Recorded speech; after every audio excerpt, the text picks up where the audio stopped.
역시 우리가 대통령 기자회견하면은 대통령 모두 발언보다는 기자와의 즉석에서의 일문일답이 훨씬 더 기대가 되지요. 네. 문재인 정권 때는 질문 잘못했다가 자기가 소속되어 있는 언론사에서 쫓겨났을 뿐만이 아니라 그 언론사가 문 닫은 경우도 있었죠. 이제 그 강인선 대변인이 사회를 보면서 이런 말을 했습니다. 오늘 대통령과의 질의응답은 완전 자유롭게 하는 것이다. 예전에는 말만 자유롭게 한다고 그랬지 사실은 대변인이 미리 질문지 다 받고 순서 다 정하고, 그러니까 모양만 쇼를 하듯이 뭐 자유로운 질의응답이었는데 이번에는 그렇지 않다. 진짜 그냥 한다. 이렇게 얘기를 하면서 부탁을 하나 하더군요. 이렇게 하기 위해서는 기자들이 질문을 간략하게 해야 된다. 예전에 보면 말이죠. 문재인 정권 때 청와대에서 문재인 정부 문재인 대통령 기자 질문을 할 때 보면 기자 질문이 한 2, 3분쯤 되는 경우도 있어요. 그럴 때 좀 저 스스로는 답답할 때가 있었습니다. 오늘 기자회견도 조금 답답한 측면은, 아니 일어서는 사람마다 취임 100일을 축하하는데 기자라는 자리는 축하하려고 거기 가 있는 자리가 아니거든요. 그 기자의 상대가 비록 대통령일지라도 기자는 절대 덕담하는 직업이 아닙니다. 그냥 궁금한 것만 물으면 돼요.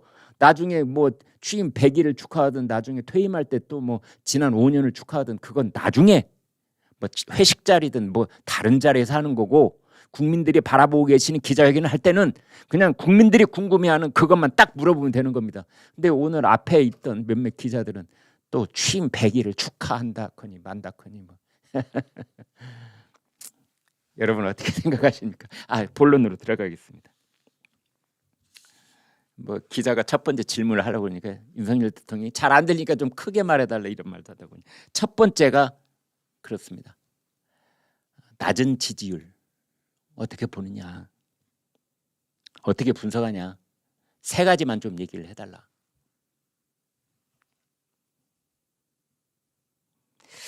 참 궁금했습니다. 지금 20%대에 떨어져 있는 대통령 지지율 최근에 약간 반등한다고 그럽니다만은 첫 번째 질문, 원인을 세 가지를 짚어달라고 그랬어요.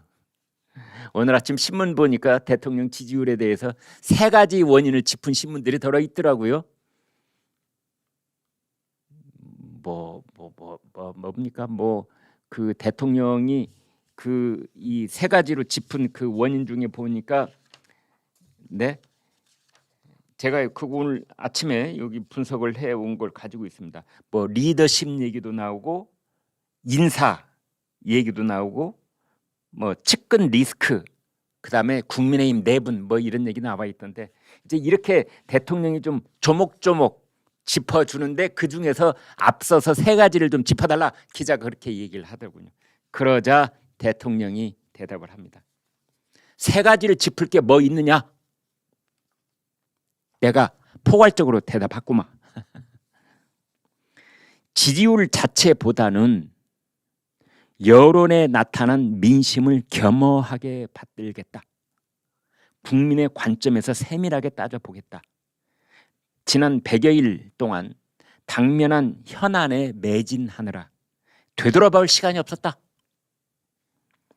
휴가를 계기로 조직과 정책과 과제와 그것을 구현하는 과정에서의 소통 등등에 어떤 문제가 있었는지 면밀히 짚어나가겠다. 그러니까 윤석열 대통령은 지지율이 낮은 것을 세 가지만 한번 들어보세요 라고 이제 기자가 첫 번째 질문 하자 윤석열 대통령이 그런 겁니다. 세 가지를 말하는 건 그렇고 그냥 내가 즉답을 할게. 지지율 그 자체보다는 민심을 면밀하게 살피고 겸허하게 받아들이는 게 훨씬 더 중요한 거다. 그게 답이 됐습니다. 이제 두 번째 질문이 인사,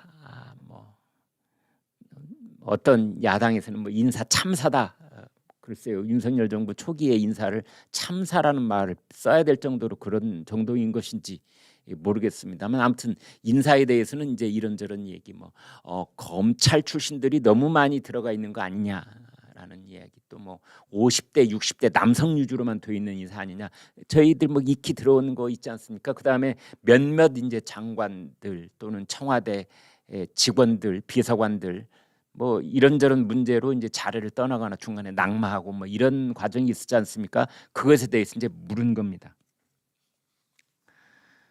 그러자 윤석열 대통령이 첫 번째 질문에 대한 대답과 똑같다. 지금부터 다시 되돌아보면서 검증을 하겠다. 그러면서 인사에 대한 윤석열 대통령의 원칙과 생각을 뚜렷하게 밝힙니다. 뭐라고 하느냐?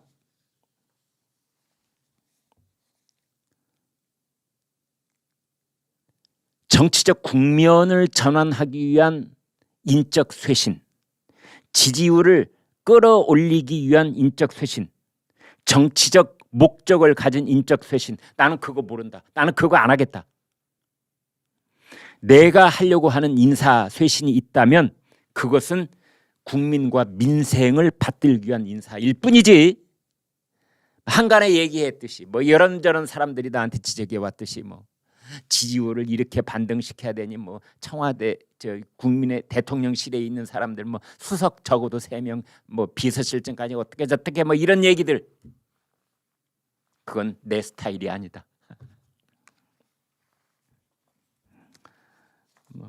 대통령 입장은 그러한 작업을 이미 시작했답니다. 그 다음에 이제 그제 8.15 광복절 때 있었던 북한에 대한 제안이 있었죠. 담대한 구상. 이것도 이제 물어봤습니다. 그러니까 당국자 간 회담을 하겠느냐? 기자의 질문이 이겁니다. 당국자, 실무 책임자들 회담이 있고 거기서 발전을 하면은 정상회담이 있을 수. 남북 정상회담. 역대 거의 모든 대통령이 되자마자 첫 번째 꺼내는 말 중에 하나에 남북 정상회담을 추진한다는 말이 꼭 들어 있었는데, 이제 그걸 걸어서 이번에 기자도 물어봅니다. 그 중에 하나가 담대한 구상이 여러 가지 세부 항목이 있는데 그 중에 빠져 있다고 지적됐던 것이 북한의 체제 안전 보장. 그 얘기가 없었거든요. 저는 이렇게 해석을 합니다. 북한의 체제 안전 보장, 북한의 안전 보장을 받아야 될 체제가 뭐가 있을까요? 북한의 체제 안전 보장, 그것은 김정은 일가족의 신변 보장입니다. 북한은 보장받아야 될 체제가 있는 것이 아니라고 저는 생각을 합니다. 그 북한에서의 뭔가 보장하라, 보장이라는 말을 들고 나왔을 때 그 보장은 3대 세습으로 이어지고 있는 김씨 일가족, 지난번에 따져보니까 8명에서 10명쯤 되더군요. 우선적으로는 그 신변 보장을 해달라, 이제 이런 그렇게 확대 해석도 가능한데, 어찌 됐건 이제 체제 보장, 기자 질문이 그렇습니다. 체제 보장. 그 다음에 당국자 회담. 그렇게 하자. 윤석열 대통령 답변이, 나는 선거 때부터 북한과 대화가 필요하다라고 말씀을 드려왔다. 그러나 어떤 정권에서 했던 것처럼 정치적 쇼가 돼서는 안 된다. 나는 쇼는 하지 않겠다. 어떤 회담이든 실질적인 유익이 있어야 된다. 우리가 한 발짝 다가가면 북쪽이 우리에게 한 발짝 다가오는, 마치 거울을 두고 회담하는 것 같은, 거울을 보면은 우리가 거울로 다가오면 거울 속에 있는 나도 나에게 다가오지 않습니까? 그런 것처럼, 거울을 놓고 회담하는 것처럼, 벽을 놓고 회담한다는 뜻이 아니라 거울 속에 들어있는 또 다른 나, 북한 측 상대편, 이 사람이 우리가 가는 만큼 저쪽도 다가오고 양보하고 비핵화를 위한 실질적인 단계를 밟아가야만, 그래야 실질적인 유익이 양쪽에 있는 것 아니냐. 그런 회담 말고 그냥 국민들에게 보여주기 용으로 쇼하는 거 나는 안 한다.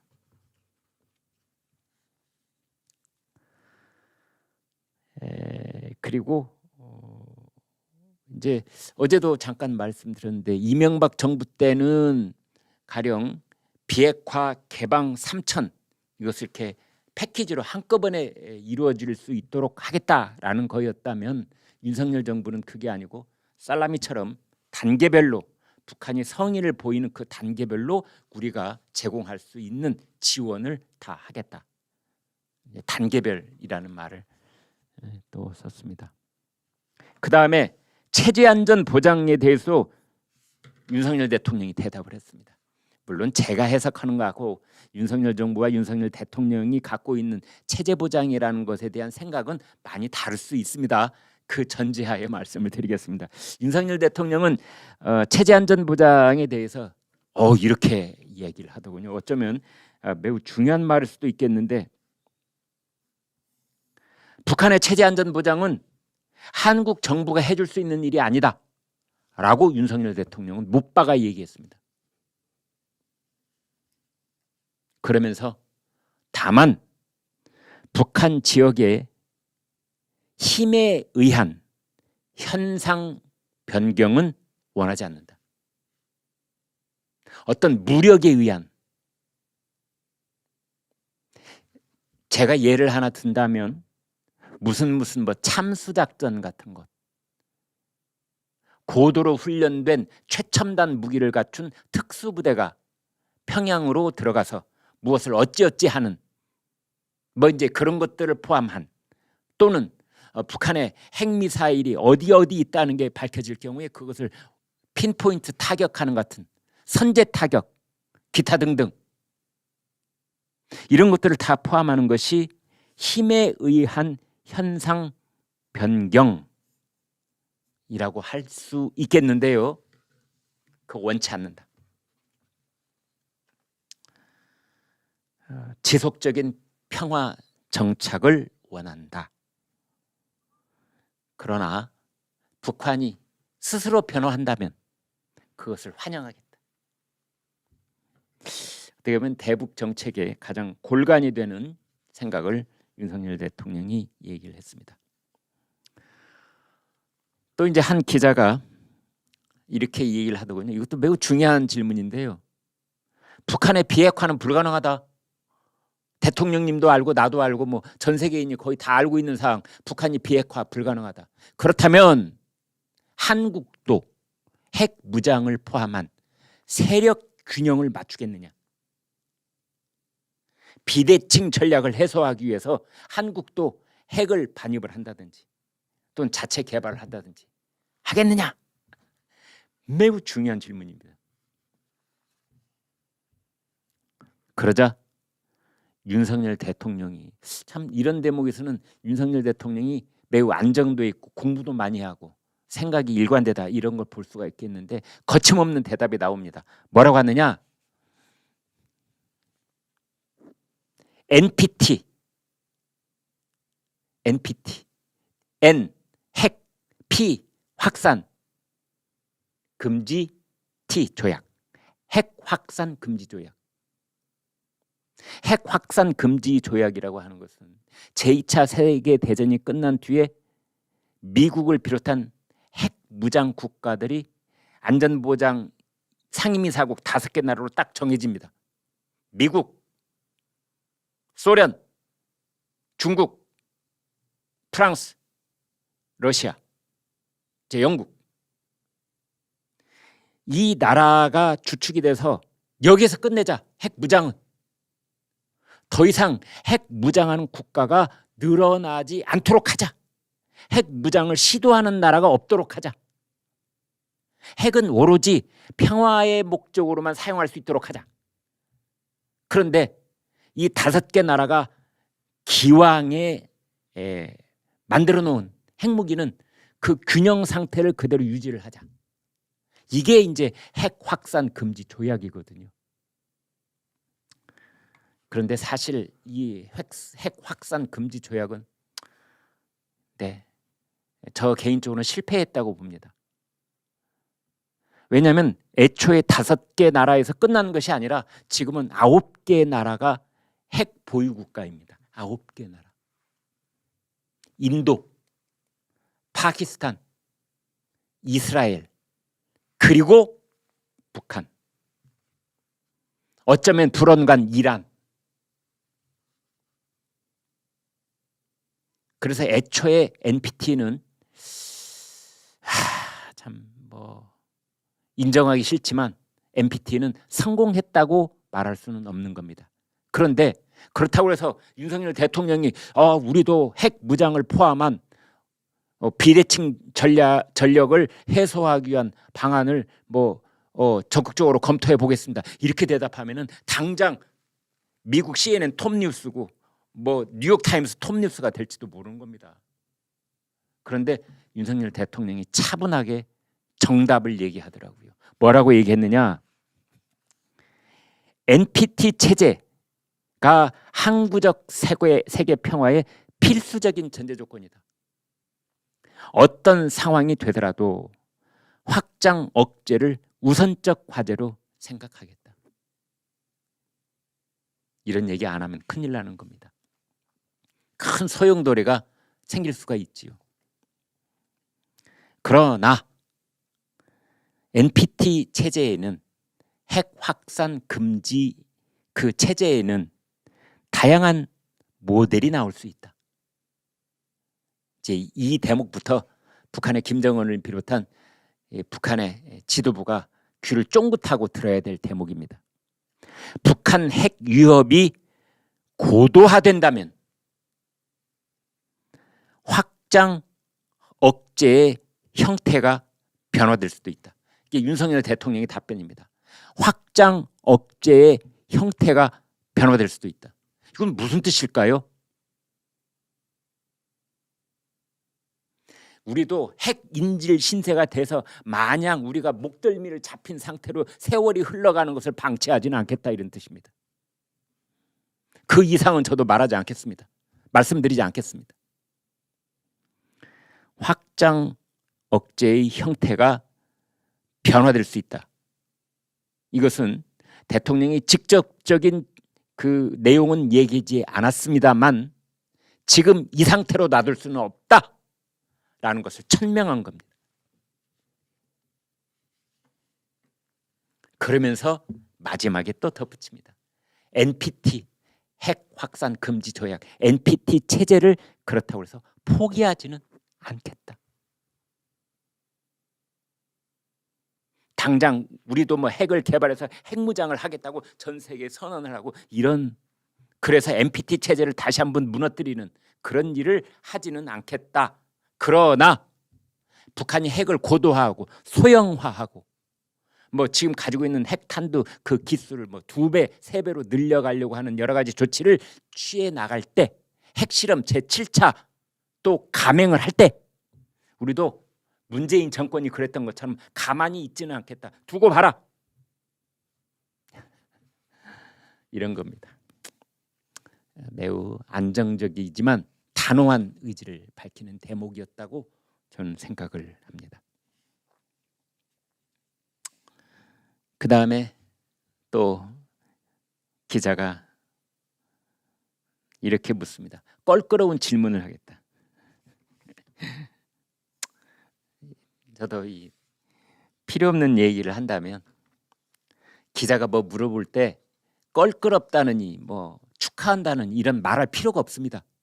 그냥 궁금하면 물어보면 되는 거예요. 그런데 꼭 이렇게 이런 질문을 드려서 어쩔지 모르겠습니다. 이렇게 앞에다 한자락 까는 기자들이 있는데 매우 좋지 못한 습관입니다. 뭘 축하하고 껄끄럽지만 물어볼 건 물어봐야 되겠다는 이제 이 사람이 뭘 물어보겠는지 그 말 나오자마자 벌써 눈치는 챘습니다만 이준석에 대해서 물어보더라고요. 이준석 전 대표. 이제 이준석 전 대표가 윤석열 대통령까지 직접 겨냥을 해서 발언의 수위가 높아지고 국민의힘 여당의 집안 싸움이 점입 가경이다. 그래서 국정 운영에 부담을 주고 있다. 윤석열 대통령의 생각은 어떠신가? 이렇게 물었습니다. 이건 껄끄러운 질문이 아니라 당연히 물어봐야 될 질문인 겁니다. 윤석열 대통령이 이렇게 대답을 합니다. 저는 민생 안정에 매진하다 보니 다른 정치인의 발언에 제대로 챙기지 못하고 신경 쓰지 못했다. 작년 선거 과정과 지금까지 다른 정치인의 발언에 대해 논평을 한다거나 제 입장을 표시한 적이 없습니다. 땡.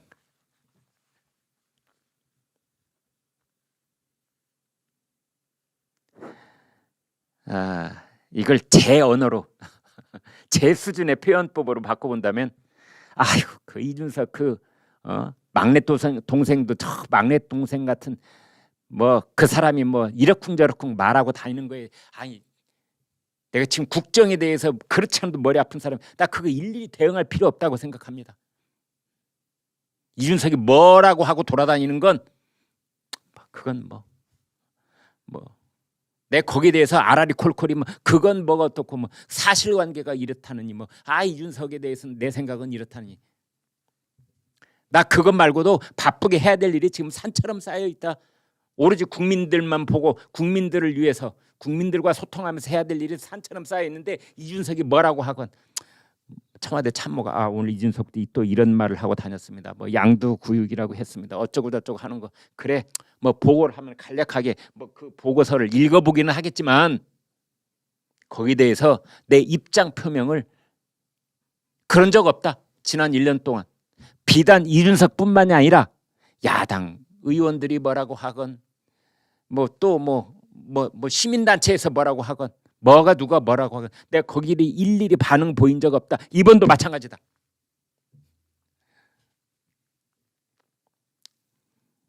바로 이러한 답변, 이러한 대목 때문에 제가 윤석열 대통령이 매우 안정돼 있다. 이런 생각이 들었습니다. 2030년에 부산 엑스포에 대해서도 또 기자가 물었고 또 이제 일본 기자가 강제징용 문제 어떻게 해결할 것이냐 뭐 이런 것도 물었고 그다음에 도어 스태핑 앞으로 계속 하겠느냐 뭐 이런 것도 물었고 노동 개혁 어떻게 하겠느냐 이것도 물었고 최근에 있었던 대우조선해양의 파업 그다음에 오늘 아침에 조선일보 일면톱 크게 나온 하이트진로 본사 점거 사건 뭐 이런 거 어떻게 하겠느냐 이런 질문도 있었습니다. 거기에 대해서 아주 차근차근 윤석열 대통령이 다 대답을 했는데 그것의 가장 골간은 법과 원칙에 따라서 하겠다. 노동개혁 매우 중요하다. 교육개혁, 노동개혁, 연금개혁 매우 중요하다. 그런데 노동개혁을 하기는 하겠지만 노동법이라고 하는 것은 경영진도 노동자도 국민도 다 최선의 방법을 찾아갈 수 있도록 합의된 것이 바로 노동법이다. 이 노동법을 철저히 지키는 것이 그래서 중요한 것이다. 왜? 사회적 합의를 가지고 그것을 이끌어내서 도달한 결론이 바로 노동법인 것이다. 그런데 그 노동법을 지키지 않는다면 어떻게 합의를 이뤄나갈 수 있겠느냐? 어떻게 노동개혁이 가능하겠느냐? 그러면서 그 윤석열 대통령이 아주 중요한 얘기를 했습니다.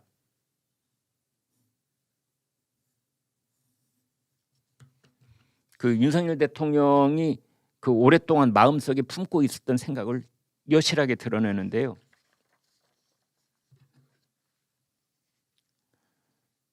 (4차) 산업혁명의 새로운 산업구조 하에서는 그에 맞은 노동법 체계도 바뀌어야 한다. 노동의 공급도 기업과 산업의 수요에 따라서 유연하게 대응해야 한다. 노동도 현실 수요에 맞게 유연하게 공급돼야 한다. 그리고 같은 노동을 하는데 같은 기업 내에서 정규직이니 파견직이니 대기업이니 소기업이니 이런 양극화, 분절화 이런 것들이 시정돼야만 한다. 노동 보상의 공정성 이것이 개선돼야 한다. 그러니까 뭐 그 윤석열 대통령의 그 생각은 확고한 겁니다. 노동시장이 유연해져야 된다. 노동시장이 유연해져야 된다. 민간 기업도 그렇고 공기업도 그렇고 공무원들까지도 포함해서 4차 산업혁명 시대에 맞게 줄일 부분은 줄이고 늘릴 부분은 늘릴 수 있어야 된다. 신속하게, 효율적으로, 때를 놓치지 말고. 그것을 못한 나라들을 보면은 그게 오늘날의 그리스고 오늘날의 이탈리아다. 이제 그런 생각들을, 물론 윤석열 대통령이 그리스 이탈리아를 거론한 건 아닙니다. 제가 좀 덧붙인 겁니다. 노동 유연성. 그러나 노동 유연성, 사람을 늘리고 줄이고 이런 문제를 기업이 자율적으로 할 수 있도록 정부가 보장해 주는 한편, 그러나 대기업과 소기업, 정규직과 비정규직, 이 양극화, 이 격차는 적극적으로 해소해 나가겠다. 글쎄요, 누가 책 잡을 수 없을 만큼 매우 정답, 그리고 안정된 정답을 내놓았는데, 좌파 언론들은 바로 이런 부분들을 이제 거세게 반발하고 비난하고 나왔을 겁니다. 뭐 안 봐도 뻔합니다. 노동시장 유연성, 뭐 이것을 윤석열 대통령이 얘기했는데 이거는 뭐 무슨 현실을 모른다는 어떤 조치다, 뭐 이런 식으로 이제 나올 겁니다.